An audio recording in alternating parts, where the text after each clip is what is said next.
Bismillahirrahmanirrahim. Assalamualaikum warahmatullahi wabarakatuh. Perkenalkan, nama saya Dilasar Syafaruddin dari jurusan Pendidikan Biologi. Di sini saya akan menjelaskan mengenai ruang lingkup ekologi tumbuhan. Tetapi sebelum kita melangkah lebih jauh mengenai atau membahas lebih jauh mengenai ekologi tumbuhan, ada baiknya kita mengetahui terlebih dahulu mengenai sejarah dan pengertian dari ekologi itu sendiri. Baik, langsung saja kita beralih ke sejarah dari ekologi. Dalam kehidupan sehari-hari, terutama yang tinggal di daerah pedesaan, tentunya kita sering melihat seorang petani sedang mencangkul lahan, menanam, mengairi sawah, membajak, memupuk, dan memanen padinya. Kegiatan yang dilakukan oleh seorang petani ini merupakan kegiatan yang sudah berlangsung sejak abad dahulu. Perlu kita ketahui bahwa petani ini sudah terlebih dahulu mengenal hubungan antara tanaman dengan tanaman, tanaman dengan air, dan juga tanaman dengan unsur hara lainnya. Jadi, apa yang dilakukan oleh petani tersebut sudah mengaplikasikannya dalam kajian ekologi.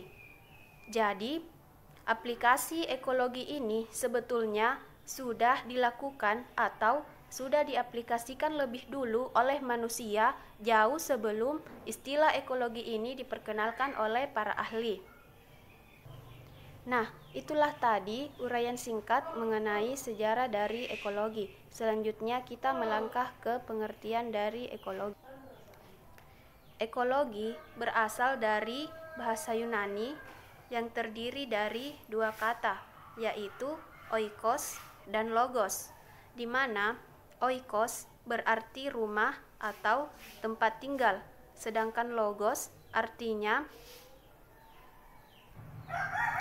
ilmu atau pengetahuan. Jadi, ekologi dikenal sebagai ilmu yang mempelajari tentang hubungan timbal balik antara makhluk hidup dengan lingkungannya.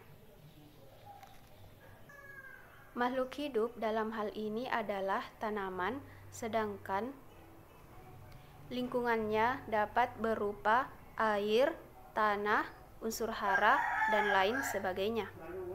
Umumnya, ekologi dikenal sebagai ilmu yang mempelajari tentang hubungan timbal balik antara organisme atau kelompok organisme dengan lingkungannya. Saat ini, ekologi dikenal sebagai ilmu yang mempelajari tentang struktur dan fungsi dari alam. Bahkan, ekologi dikenal sebagai ilmu yang mempelajari tentang atau dia sebagai rumah tangga dari makhluk hidup. Kata ekologi itu sendiri berasal dari atau diperkenalkan oleh pakar biologi yang bernama Ernest Haeckel, seorang ahli biologi yang berasal dari Jerman pada tahun 1866. Itulah tadi secara singkat mengenai pengertian dari ekologi tumbuhan. Dari ekologi. Sekarang kita melangkah pada ruang lingkup ekologi. Secara ringkas, ruang lingkup ekologi dapat digambarkan melalui spektrum biologi yang menggambarkan tentang arus-arus organisasi kehidupan yang terdiri dari 10 bagian. Yang pertama yaitu makromolekul, yang kedua protoplasma, yang ketiga sel, yang keempat jaringan, yang kelima organ tubuh, yang keenam sistem organ, yang ketujuh organisme, kedelapan populasi, kesembilan komunitas, 10 ekosistem, dan terakhir ke-11 biosfer. Protoplasma merupakan zat hidup yang terdapat dalam sel yang terdiri dari senyawa organik yang kompleks seperti lemak, protein, dan karbohidrat. Yang kedua adalah sel, di mana sel adalah unit terkecil yang terdiri dari protoplasma yang terdapat dalam membran. Yang ketiga adalah jaringan, di mana jaringan adalah kumpulan sel yang memiliki bentuk dan fungsi yang sama. Yang keempat adalah organ, di mana organ adalah merupakan bagian tubuh organisme yang mempunyai fungsi tertentu. Yang kelima adalah sistem organ, di mana sistem organ merupakan kerjasama antara struktur dan fungsi yang harmonis, seperti contoh hubungan antara mata dan telinga pada hewan. Yang keenam yaitu organisme, merupakan suatu benda hidup, jasad hidup, ataupun makhluk hidup. Yang ketujuh yaitu populasi, merupakan kumpulan organisme yang sejenis, yang hidup dan dapat beranak. Yang kedelapan yaitu komunitas, yaitu semua populasi berasal dari jenis organisme yang berbeda yang menempati ruang dan daerah tertentu. Yang kesembilan yaitu ekosistem, yaitu hubungan timbal balik yang kompleks antara makhluk hidup dengan lingkungannya. Kemudian yang terakhir atau yang ke-10 yaitu biosfer, yaitu lapisan bumi atau tempat ekosistem dapat beroperasi. Setiap ilmu memiliki batas-batas wilayah studi. Perlu dimaklumi bahwa batas wilayah kerja suatu ilmu umumnya bertumpang tindih dengan batas-batas wilayah kerja dari ilmu-ilmu lain. Sehubungan dengan itu, maka sudah selayaknya kalau kita ingin mengetahui juga batas wilayah kerja dari ilmu ekologi itu sendiri. Untuk mempelajari gambaran yang cukup jelas tentang batas-batas wilayah kerja dari ilmu ekologi, kiranya dapat dipergunakan konsep model dari Miller. Konsep tersebut beranggapan bahwa seluruh alam semesta merupakan suatu ekosistem yang tersusun oleh berbagai komponen atau kesatuan. Dalam suatu ekosistem, satu atau sekelompok komponen tak dapat berdiri sendiri terlepas dari kelompok kesatuan lain. Menurut konsep tersebut, bagian-bagian atom akan membentuk satuan atom. Satuan atom akan membentuk satuan molekul, dan satuan-satuan molekul seterusnya akan membentuk satuan protoplasma. Demikian proses pembentukan satuan lainnya.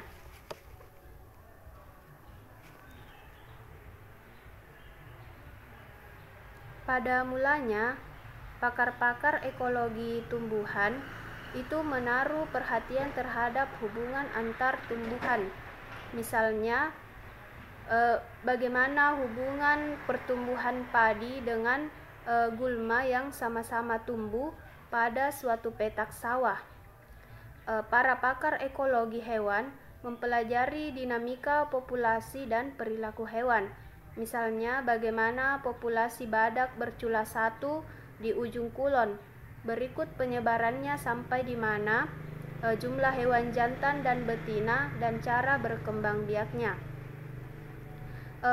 Studi ekologi tumbuhan dan hewan dikelompokkan menjadi dua, yaitu autekologi dan sinekologi, di mana autekologi merupakan studi hubungan timbal balik suatu jenis organisme dengan lingkungannya yang pada umumnya bersifat eksperimental dan induktif, di mana ekologi terdiri atas dua, yaitu ada ekologi hidup dan ada ekologi tak hidup. Untuk ekologi hidup yaitu ada jaringan sel-sel, organ-organ, sistem organisme, individu atau organisme, populasi, biozoonose atau komunitas, ekosistem, sosio-ekosistem, exosfer, bumi, planet-planet, bintang-bintang, sistem bintang-bintang, dan terakhir universum.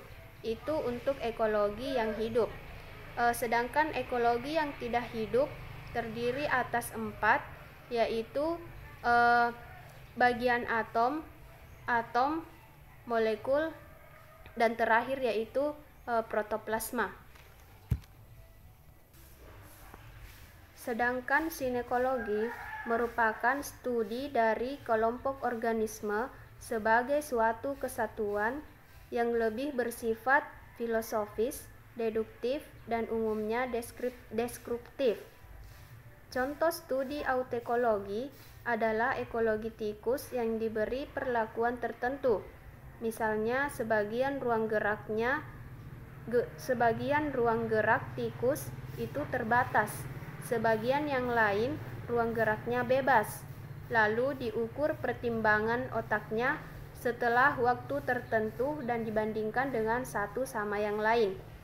Contoh studi sinekologi adalah ekologi hutan hujan tropis yang mengkaji berbagai jenis tumbuhan yang ada.